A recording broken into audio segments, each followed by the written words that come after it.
Robinson, And I'm Marcus Robinson. and we are so delighted, as always, that you decided to tune in to watch on this Sunday. I want to put out a disclaimer about this week's show. I am sleepy. I am very sleepy. And I am going to do my best to do my best and to be my best throughout the entire show. But if for some reason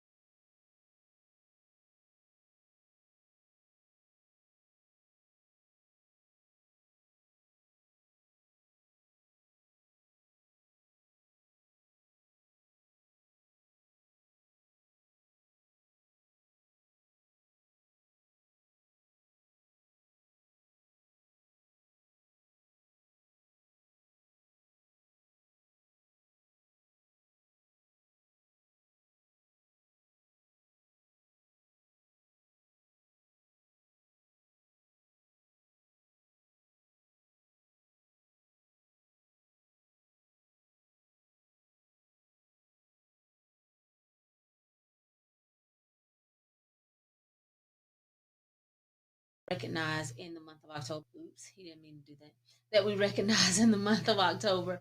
And when we're looking at some of those, all of those medical conditions, we started going down the road of talking about the money that's tied to it. I felt like we got stuck on the maybe on food and what we eat and nutrition and how healthier foods cost a little bit more. But we're going to be talking about health and wealth and overall debt. So come in, let's talk about your debt. Let's strategize. Let's come up with ways to climb out together. Let's rehearse the ways we already know, things we already know to do to get out of debt. And let's start talking about how we can hold each other accountable and do them. Yeah, sounds good. Sounds good. Hopefully, the picture quality is getting a little bit better. Um, if not, let us know. I did see what she was talking about. For whatever reason, the picture quality was really, really bad when you was talking. They could hear you, but it didn't look so great. But it looks like it's kind of clearing up now. So if we can get your feedback, let us know. It could just be me today. Huh?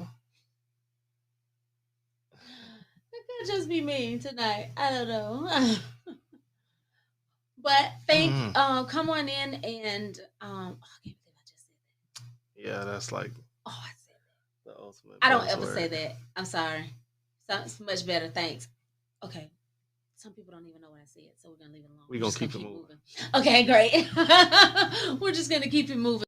We as always would love for you to like and share the post. We love when you engage with us, but we love, love, love when you share. Don't deny others the opportunity to engage as well. Hello, Catrell. Hello, Montez. Montez. It's so great to see both of you, to have both of you in with us today. Can I say how about those Cowboys? No, because they play tomorrow. We play tomorrow, Monday Night Football. Now you can congratulate the Tampa Bay Buccaneers. They beat the Green Bay Packers. So if you can imagine, my mother is a Green Bay Packers fan. My brother is a diehard Tampa Bay fan, and so today is his birthday. So I want to go ahead and shout him out. Wish him a happy birthday, number 42, Happy chapter 42. birthday. And so this weekend has been exhausting, literally. My parents celebrated their 50th wedding anniversary on Saturday. So if you can imagine, you got their 50th, then my brother's birthday today, and it's been like that a lot of years and probably a lot more years to come. So it's been a good weekend, but yeah. Here we are. Yeah. So are we gonna talk about that from a individual perspective, corporate perspective? Where are we going with this? You want to talk individual? I talk corporate. We flip a coin. What we gonna do? Yeah, I talk individual. All I'm right. talking to individuals on here, and but I want to go back to just your overall health. And we were talking about these different health conditions. Hey, James, thanks for joining us. These different health conditions that individuals may have, but what we see right now is COVID. COVID is what is in our face. It's what's around us. I have existing. No, let me flip this. We have existing medical debt, and most people, a lot of Americans have medical debt, and especially if you have children, that's where ours is from.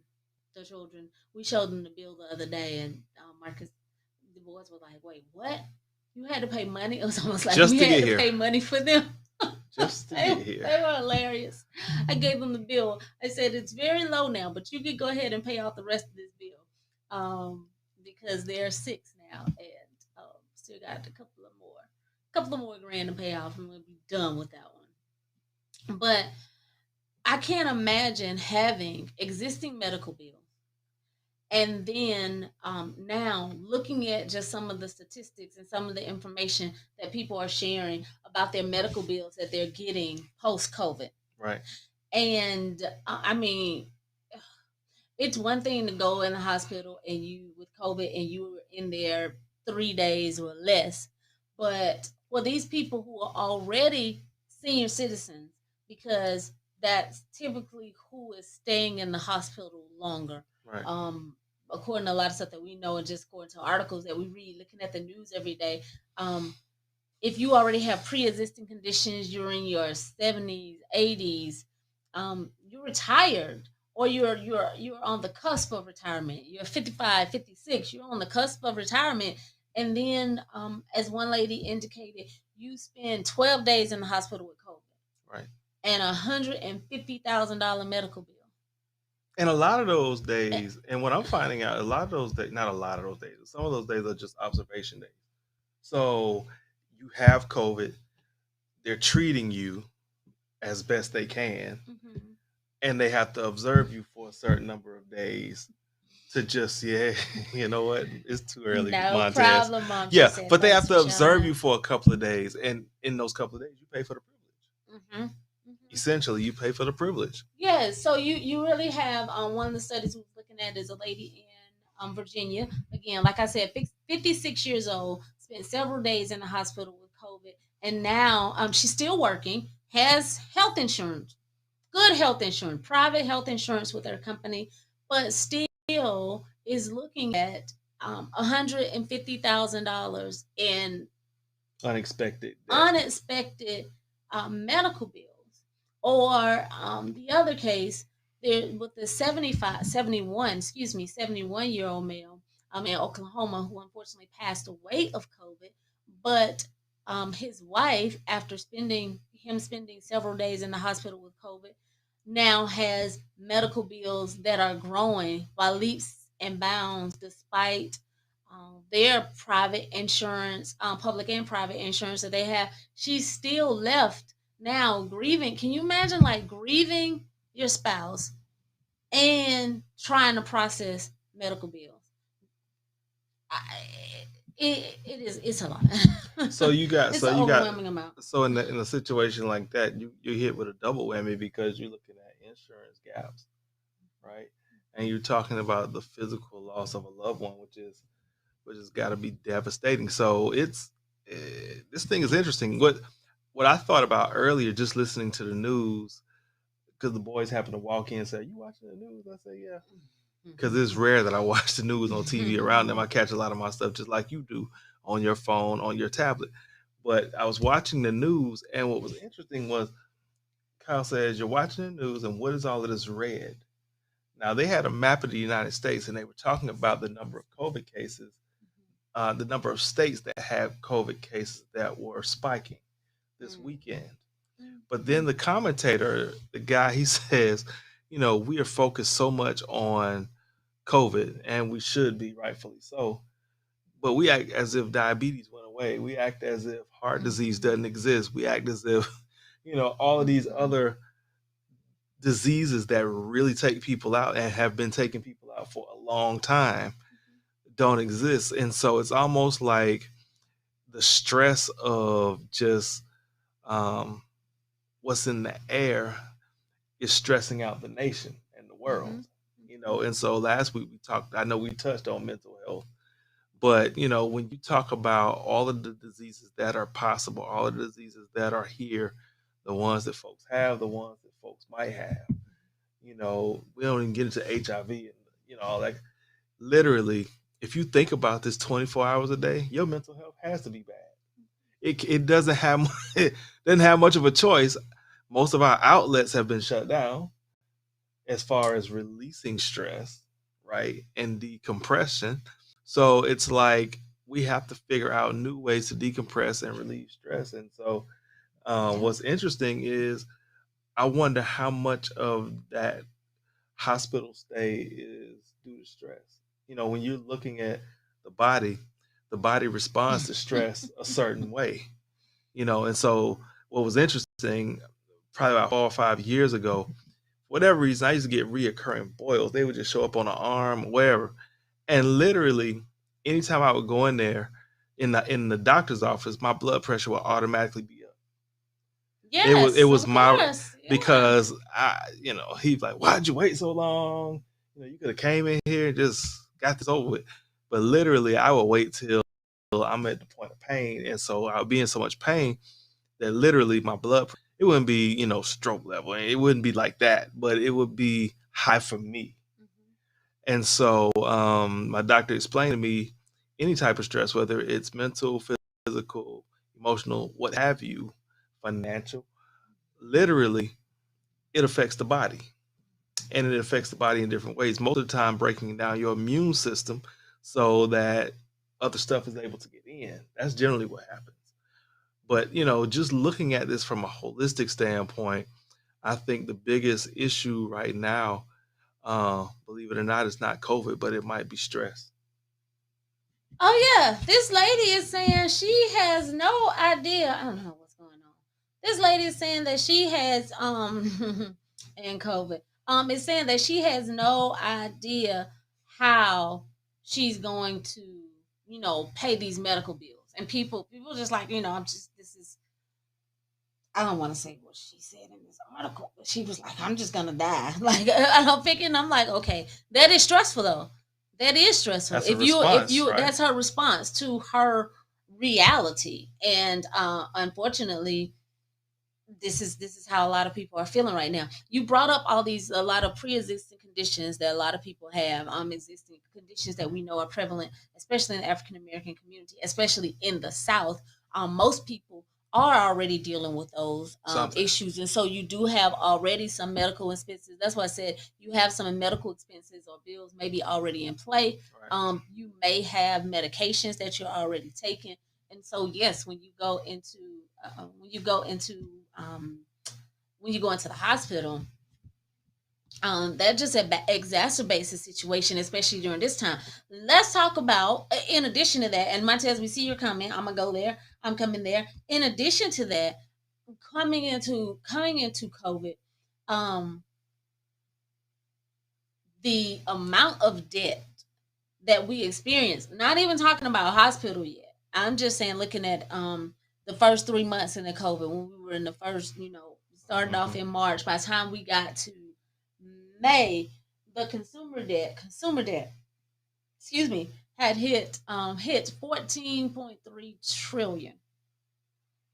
14.3 trillion. Okay, that don't really mean anything. Basically, what it was, this is the highest it's ever been, of course. The only time that it was close to this was in 2008, when we had that big financial crisis in 2008, Right. with the housing bubble. But it greatly surpassed that.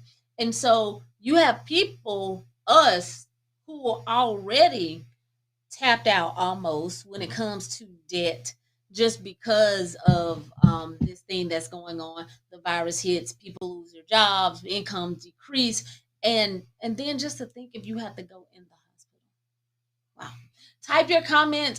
We appreciate your feedback. My mom is playing off the sermon series. It doesn't make sense. James talks about in the COVID weight. Yeah. The effects of COVID. Yeah. The effects of COVID. Montez says my mom is receiving cancer treatment, and she is 300,000 in medical bills after the insurance is paid. Jesus, yeah. You can't avoid paying medical bills, but you have to make an effort to pay, or it will go into collections. You can have your wages garnished, or income tax deduction. You're right. The bills don't go away. The question is, how do you deal with them? Are there payment plans available? Will you be able to work out something with the hospital? And in most cases, you can work out something with the hospital. It might not be what you want, but there are plans and things of that nature available. But we have to know and we have to exercise them. And so a lot of people, when you have things like this hit, the last thing you're thinking about is a payment plan. You're trying to survive. You're trying to live. The object is to stay here a little while longer, as the old people would say. So you're not thinking, okay, what happens after I beat this cancer, or after you beat whatever it is that's in front of you. You know, the insurances that are necessary to have that. And the good thing is she has some type of insurance. I can't Can even you imagine what it would be I can't. if I she mean, didn't? because when you think about it, if you think about what it costs to retire, you're telling me one diagnosis can be somebody's retirement. Quite literally, be somebody's retirement. And this is what we mentioned last week. A lot of these things, when we look at the health conditions that plague our community, although there are things that are preventable, many of these things that we think about, that we talk about, even the person who does all the right things or think that they're doing all the right things, there's still no sure way to prevent any of this. We really can't. And so since we cannot do that, we have to control what we can. We have to do what we can. And so, especially in the midst of COVID. Hey, James, thank you. James said, sorry I'm late. Thank you, James, for tuning in. Especially in the midst of COVID and beyond, because it's the stuff before that got us to this place we are now. In the midst of COVID and beyond, there are just these things that we know to do that we're not doing, that we have to start doing. I'm gonna say it again, because knowing doesn't lead to doing. Knowing doesn't lead to behavior change. We know what to do all day and all night, but it doesn't lead to behavior change. And so last week I was on here and I was drinking my water, and this week I'm on here and I'm drinking my water. But something just as simple, simple as that. What's interesting is the things that will affect change are either fear or very healthy respect for whatever you don't want to happen. You know what I mean? So, like for instance, there's no shortage of information when it comes to most of these ailments, diseases, what have you. What drives our behavior is culture in many cases. Some would say peer pressure, but it's culture. And so it's almost like, to go against the culture, you have to have something that's strong in you to say, okay, I don't want to do this or else. So it's almost like, okay, you have to have a reverence for a fear of what you're dealing with, or either a healthy respect to make sure you want to be the best version of yourself. Whether it's for your children, whether it's for yourself, whether it's for your spouse, it's challenging. I mean, it's very challenging, because if you're a part of the culture, you help you shape this thing. I understand what you're saying. I'm trying to figure out if I agree, but I understand what you're saying. I do. I believe it. It's I don't want to think that that's true, but I believe it is. Like, I don't want to believe that that's true. Like, the only reason that we can't make decisions for ourselves. Right. The only reason that I'm going to keep drinking this water. Stop. We're not talking about the Kool-Aid. The only reason I'm going to keep drinking this water with lemon and ginger and cucumber and all this stuff thrown over in here, or the only reason I'm going to decrease my sugar or decrease my sodium, as we talked about last week, and eat the right amount of protein and fiber. I mean, the only reason I'm doing all this is because I'm scared of what will happen, or I am. You have a healthy respect, and you want to be the best version of yourself. Okay. I like that. I have a healthy respect and want to be the best version of myself. Yeah, you want to be the healthiest version, the best version of yourself, for your family, for what you For like me. to do. Yeah, but Yeah. yeah, for you and for what you like to do and for what you're about, whatever God's called you to be. I got You it. know, and so or Wait, you wait, just what wait. what You what just brought God into this. you just yeah, that's probably a good idea. So no, so me, I mean, I know we talk about our temple and talk about our body belongs to God and all Mhm. this kind of stuff, but I'm really supposed to do the right thing because this don't belong to me. Yeah, It belongs to God, and I'm here to do the will of God and not to satisfy my flesh. But I yeah. love Rocky Road ice cream, We and I we could we eat it know. every night. But the healthy respect part, the healthy respect Yeah, keeps me from eating it every night. yeah. Yeah, and it's and what really will, and I guess we should be a little bit more clear. What we're talking Okay. about is abuse of things that But we are don't not. look at it as abuse. I mean, we just eat. Eating is a part of our culture. It is Mhm. what we do when we gather, when we celebrate, when we do all these When things. you It's a live, when part you of our die. culture. Pain versus pleasure.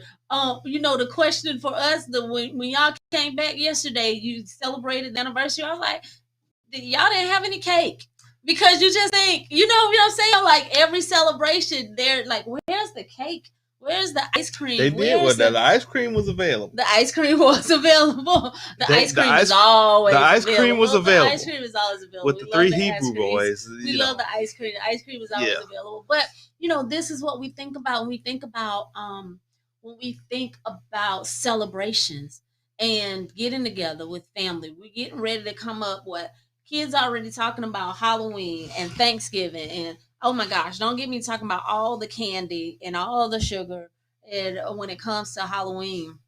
oh, I that Um, yeah, it's probably good a time as any. Yeah, they pretty much canceled Thanksgiving on my side of the family. There's like everybody eating on their own. That's so funny. Thanks for telling me now. While we're live, thank you for watching Faith, Family, and Finance, where we just find out family plans It's what while it we're is. live on the air. I appreciate it. So when Thank you, when Marcus. the boys bring that up, Okay, we just know they're gonna be right here in Columbia. Okay, we will be. I have a plan for that. Okay, so that's thank you, Marcus. I appreciate that.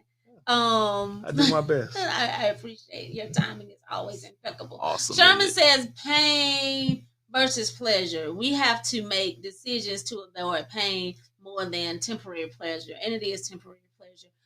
For those of you who are just joining us, thank you, Sherman, for that comment. Thank you for joining us. So what we're tying in here is the conversation of your health and your wealth, and I've been talking for the past 22 minutes about your individual wealth, your individual health. All it takes is one diagnosis to wipe out your savings, you know, one diagnosis to wipe out your retirement plan, one diagnosis. But we don't want to think about it like that. What we want to do is think, how can we prevent as much as we can prevent? I mean, whatever's in our hands to prevent by living a healthy lifestyle. If our health is our wealth, how can we make sure that we are living as individuals? Because before we can get to healthy churches and healthy workplaces and healthy schools and healthy communities, we have to be first healthy individuals. And if our body really is the temple of God, how do we deny our flesh the things that we just love and really can indulge in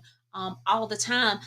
My go-to for stress when I'm stressed out, just give me the and I'm bougie when it comes to my ice cream. Right. I am. How's I'm that right? sorry. I am.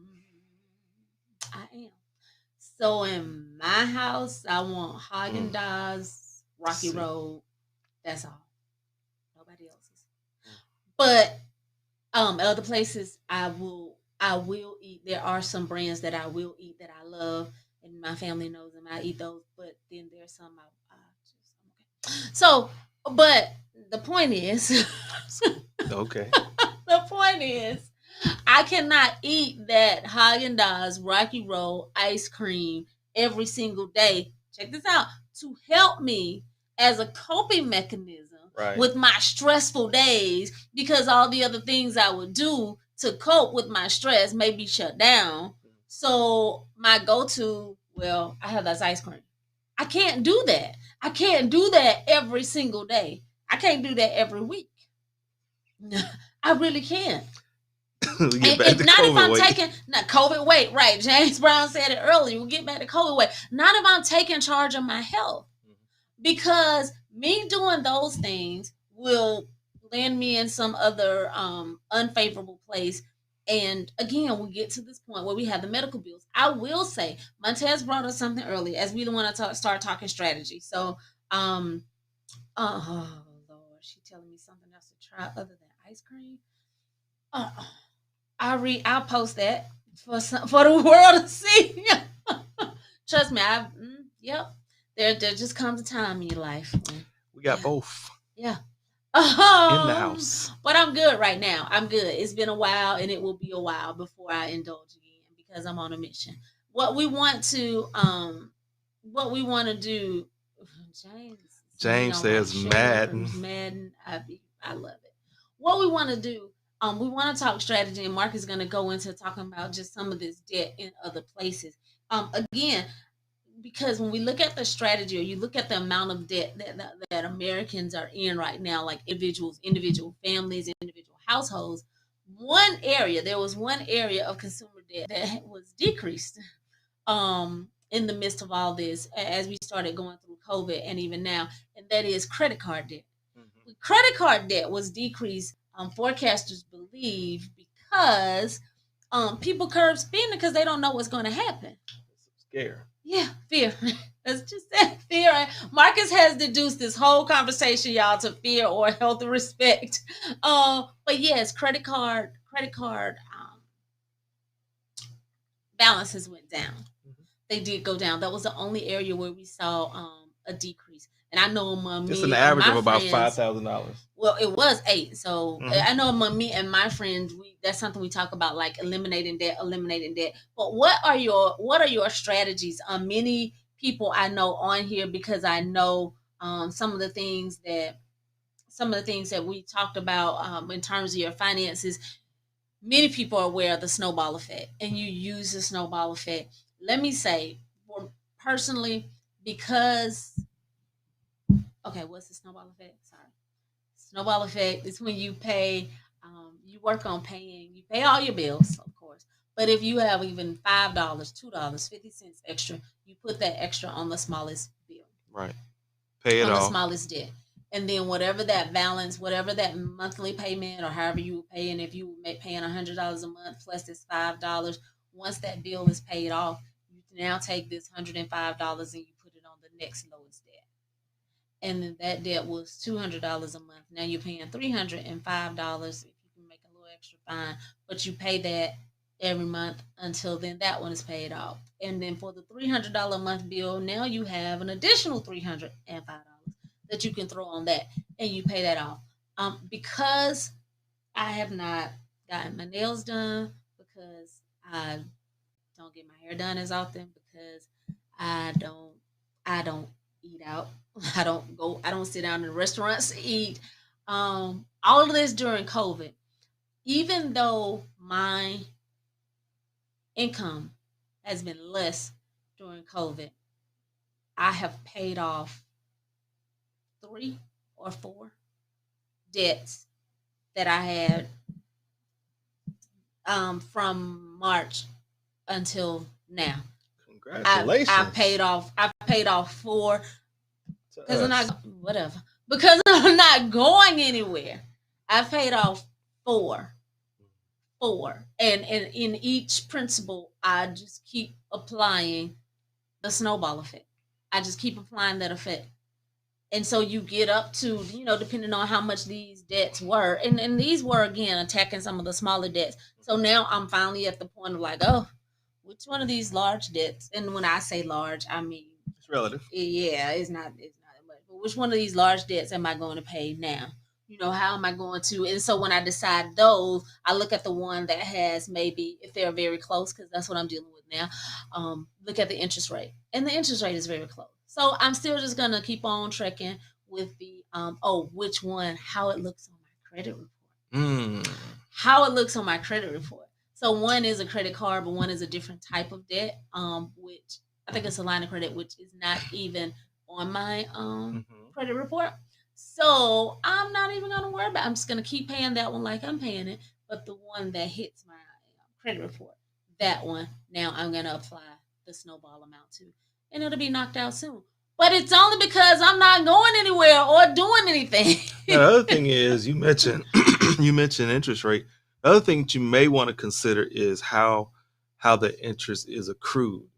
So, for instance, if you take a house note, is that interest is accrued monthly. If you take a car note, it's it's accrued daily, which means you can pay off the interest daily too. Which is why if you borrow the same amount for a car and the same amount for a house, the payment is different. Okay, so you want to make sure you look at the interest rate. You want to look how that debt is calculated, because knowing how the debt is calculated could get the debt canceled that much faster. Okay, many people overlook that part of it because they just see numbers, and sometimes when we see numbers, we just kind of get lost in the sauce. But keeping in mind that when you're paying off debt, just living where we live in America, debt is inevitable. And so the reality is it's almost as if you have to have a mindset to not become not to just become debt free, but stay debt free. You know what I mean? Because like literally, you can become debt free with a good plan. You can have the number of years, the number of months that it takes. But if you're dealing with a health issue, all of a sudden that whole plan was just shot. Or it could be anything. But I just part of this premise has to do with just being more responsible and being more mindful about how we spend, yet how we pay off stuff too. Because how you pay stuff off, it can be painful or it can be strategic. For me during COVID, it's been very strategic. Yeah. It doesn't have to, it's been very strategic. It doesn't have to be as painful as we make it. It does require a sacrifice of us not spending. But well, the sacrifice for me it's been forced upon me. Oh yeah. It's just here. I could shop online and just buy clothes and do all these things, but I'm not really going anywhere to. Yeah, I got enough clothes already to just. I could just. Yeah, I don't need that. So where are you? Where are you right now? Are you clearing debt during COVID, or are you is your debt increasing? I know somebody would ask for $5. Is your debt increasing? What is your plan? What is your strategy from an individual standpoint? Then we'll look at our businesses. Many people on here, Marcus, are business owners or aspiring business owners, independent contractors. So as people share, if they feel comfortable sharing a response to this, or you don't have to talk about you. What about your neighbor or somebody that you know? So you say it's not you, but where are you? You think people are clearing? Again, I have one circle. In this one circle of girlfriends, we are constantly talking about. That's not the circle. I was about to show you circle. We are constantly talking about clearing debt. Like we text each other and we're just like, oh, I cleared debt today, and the other one's like, I just paid off something today, and we celebrate each other. We rejoice with each other. Because that is our primary mission and goal. But savings is also, a part of that. But we've been able to do that and comfortable. Although people's saving has dwindling, it's dwindling during this time. But you gotta have accountability partners and people that you talk to and people that you work with to say, hey, let's get this paid off, let's get that paid off. And so it works for me having this particular. Interesting enough, that group that you just showed me, these are two stellar people. So, you can get into. Well, let me just say it this way: you guys have the power of agreement on your side working for you. You guys agree that you, number one, shouldn't be in a whole lot of debt. You agree that you need to pay it off in a certain amount of time. You agree that you ought to pay it a certain way, and you hold each other accountable. All your friends don't do that. So then you start looking at, okay, and I've never been one to just be cutting people off randomly, and I'm not saying that now. But what I will say is in this season, you got to really find people who have your best interests at heart. not folks to just kick it with, not folks to just buy time. I mean, literally, we got to find people who are really, really after our best interest. So if I see you spending something crazy during a pandemic where nothing is open and you can't be fashionable, I need to probably check you and say, look, hey, does your savings match? Does your savings pattern match your spending pattern? You know, and when you just ask certain questions, it's not a judgment thing. It's just a situation where I care enough about you to say, look, if your savings pattern don't match your spending pattern, you probably need to rethink some of this. In the midst of a pandemic where we still got almost 40% of the country still struggling for work. And so literally, this is the time where we're going to be having more fruitful and more honest conversations. If your kids are older, you need to have a real conversation with them about money at this point, about savings, about insurance, about how to handle finances. We're at the age now that we're starting to teach our kids. They just learn how to do math good, but teaching them, what it means to be responsible for their stuff. That's really, really important to me, because if you can't be responsible for what you have, and ultimately will have to be responsible for others, you wouldn't have learned that lesson, which means other folks will be reckless under you, and we're just perpetuating some foolishness. And so, I told one of my sons today, I'm not your friend, I'm your dad. You're not going to talk to me a certain kind of way, and there are things that I don't even have the tongue to explain to you as to why you need to do what you need to do. It's because I said so. That's what it is. That's what it is. That's another lie. I know, we don't. I know, parents now. We ain't supposed to say that kind of stuff because they got rights. No. But that's the reality. Yeah, who's training who?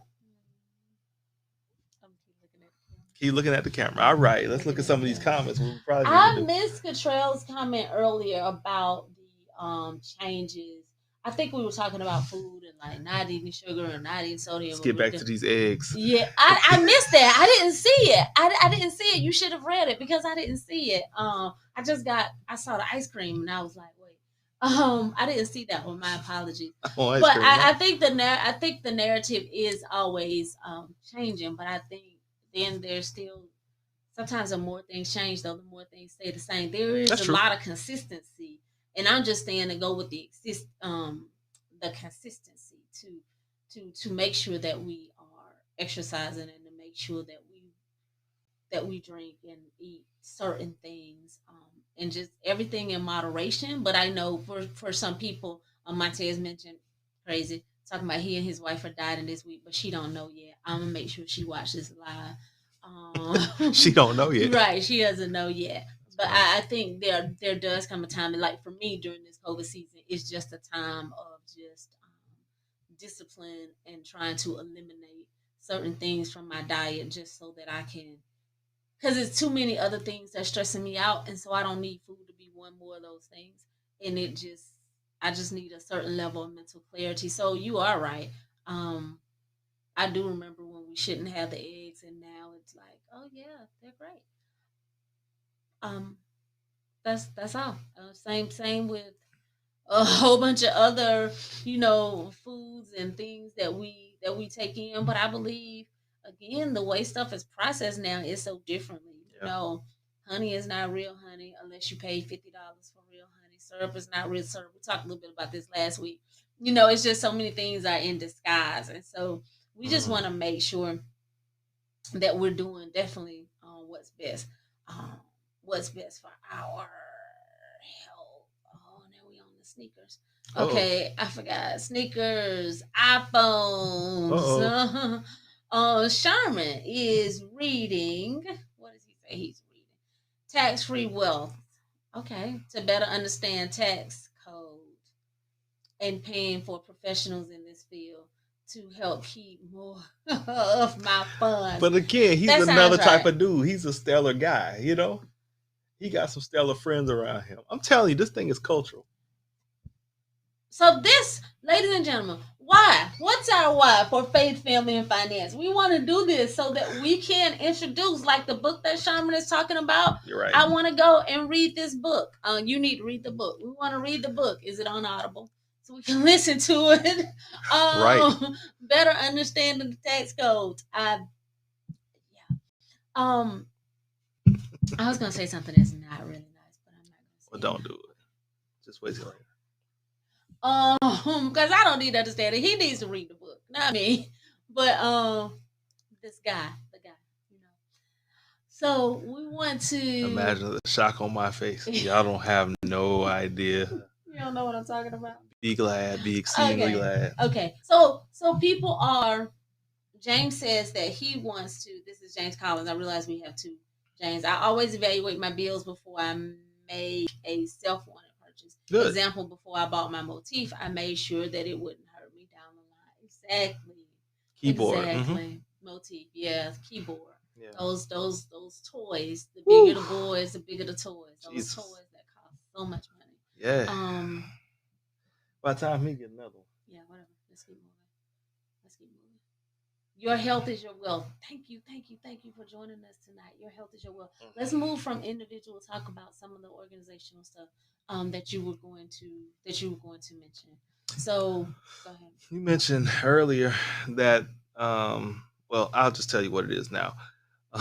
According to a Forbes article I saw earlier, $24 trillion is what it is in September. That's the national debt. In September 2020, it was 21 trillion at the beginning of COVID. That's a lot of money. Okay. That's the national debt. So basically, that $4 trillion gap, this would be all of the debt that the government took on to help the American people. Mm-hmm. In some cases, because all of that money didn't go to everybody. Mm-hmm. But with the gap, like with the money, with a debt that large, who pays that off?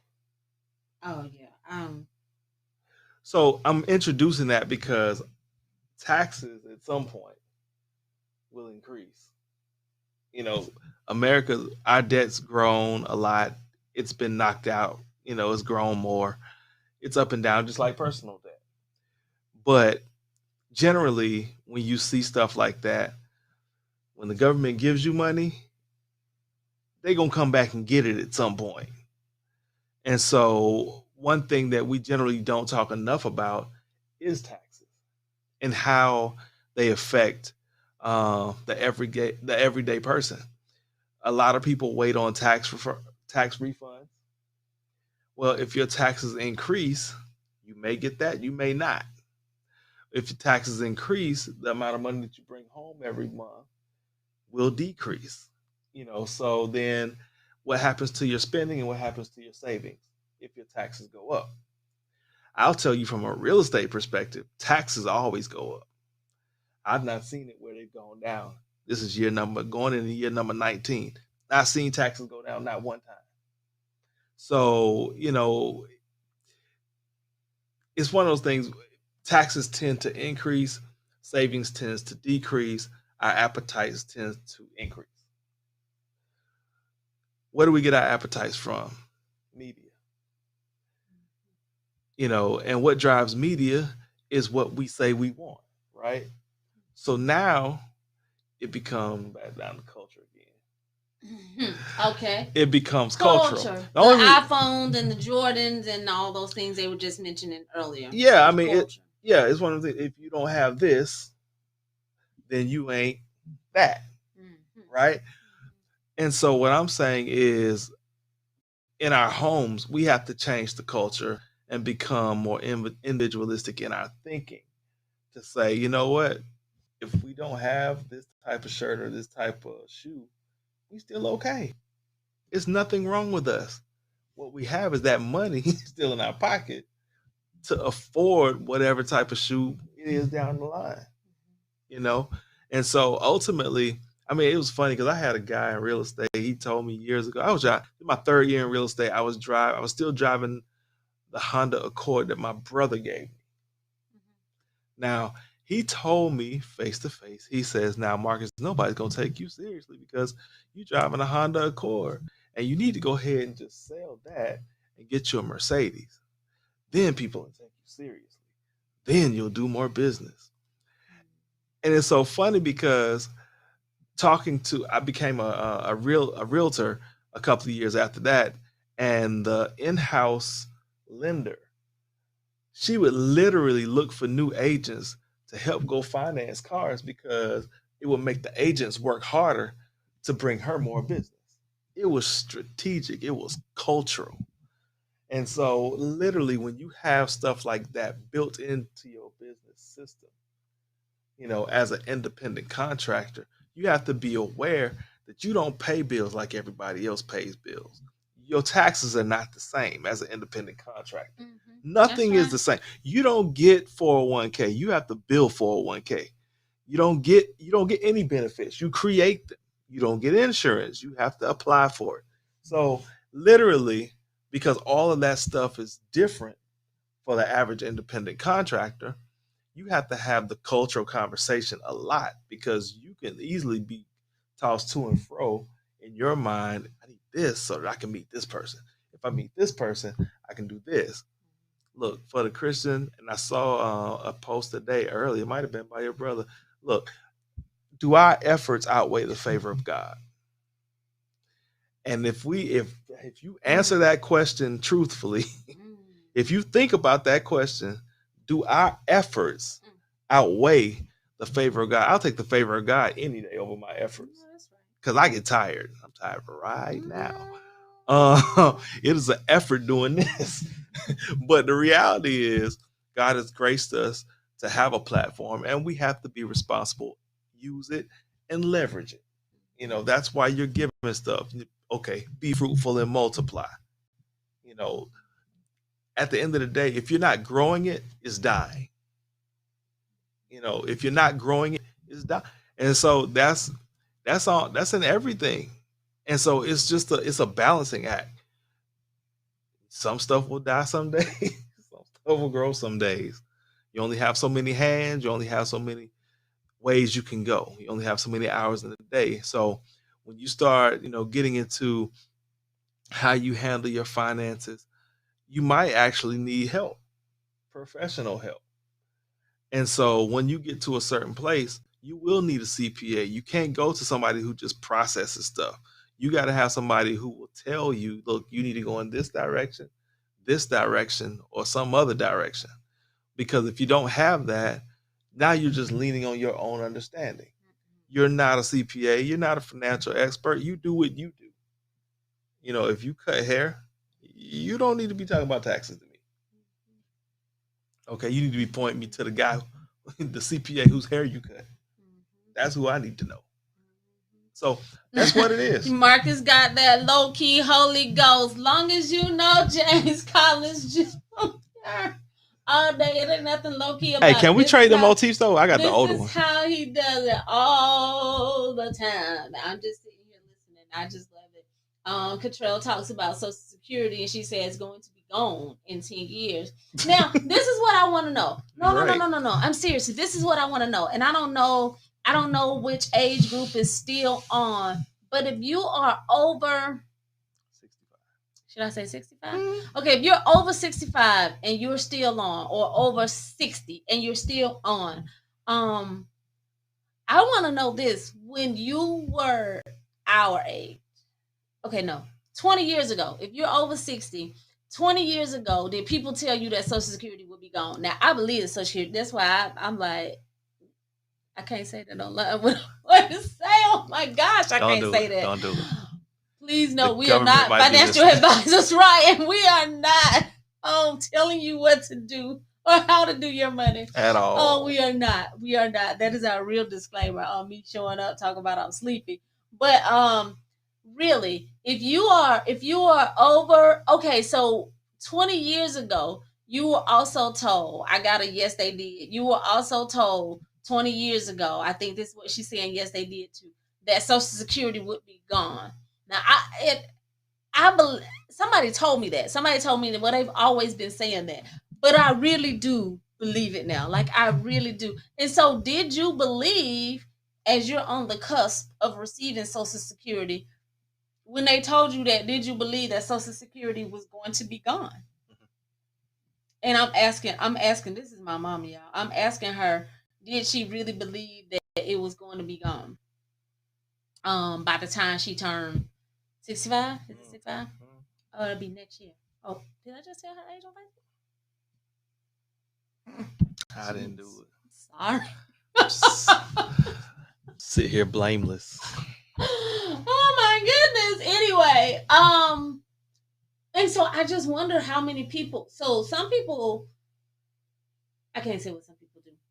I know I've tried to diversify and make sure that I have monies going in different different places so that I will be able to, so I won't have to rely on Social Security once I reach A certain the age. age to receive Social Security.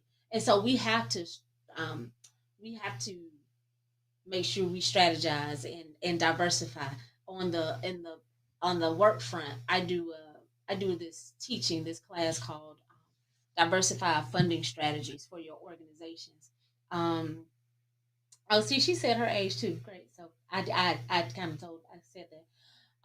I do a class that's called Diversify Funding Strategies for your nonprofits, for nonprofit organizations. And I always talk about, I literally, when I go into class, I have like an Easter basket with different eggs in it, and I have multiple baskets, and trying to tell people not to put all of their eggs in one basket, Right. and make sure it's diverse. The same thing applies to us when it comes to our financial future, when it comes to our retirement. We want to make sure that all of our eggs are not in one basket, that I'm not just solely relying on Social Security. Like my mom is listening here, if she's retiring from a school district, that I'll have a check from that district, and thank the Lord she'll have whatever is the $2 that's left in the whole Social Security pot that they got, maybe she'll be able to get, a piece of that pie, or if they're private stocks or different things like that. We want to make sure that as we are building our credit, as someone alluded to earlier, as we're climbing our way out of debt, as we're saving, that we also on here are thinking about our retirement as well. Because there is time, looking at most of the people who are at least who are commenting. I can't say anything if you're not commenting, but at least most of the people who are commenting, there is time for us to make sure that our retirement portfolio is a diverse portfolio. Right. And so we want to make sure that there's diversity there. After COVID, more individuals now qualify for Social Security. Yeah, so yes, really, do tell. Please expound. Let me hear more about that. And what did she say?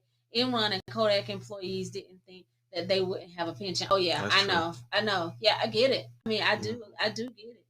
Um, I'm not relying on it. I'm not trying to rely on that. What's interesting? I had it was my godfather at. Uh, he probably told me, man, he might have been about 100 years old when he told me. Literally, he was like, you need to define retirement as how much cash flow you need every month if you get sick. And I never, and it takes somebody who's 100 to say that to you. Uncle Will. I know you're talking. Literally, he's like, yeah, okay, you just determine how much cash flow you need to live if you get sick. So basically, you got whatever living expenses you have, whatever standard of living you think you need, plus another $1,000 a month or so, just in case you develop something. Now you got $300 in medications that you got to buy every month. And when you live to be that long, you just know to say certain things. He was like, yeah, it's just about, he said, retirement, they've made it to be something that it's not.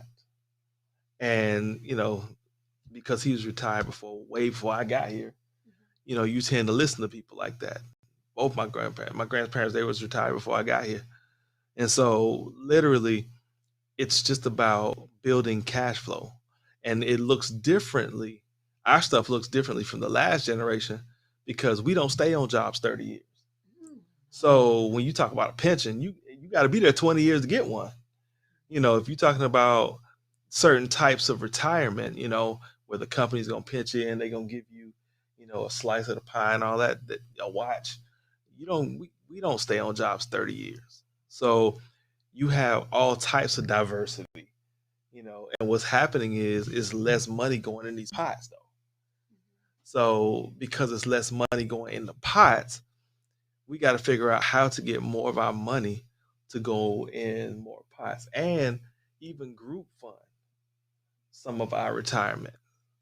Because reality is, I can tell you from staffing perspective, literally, you get certain types of insurances and you get certain types of insurance breaks in terms of the premium if you're in a group.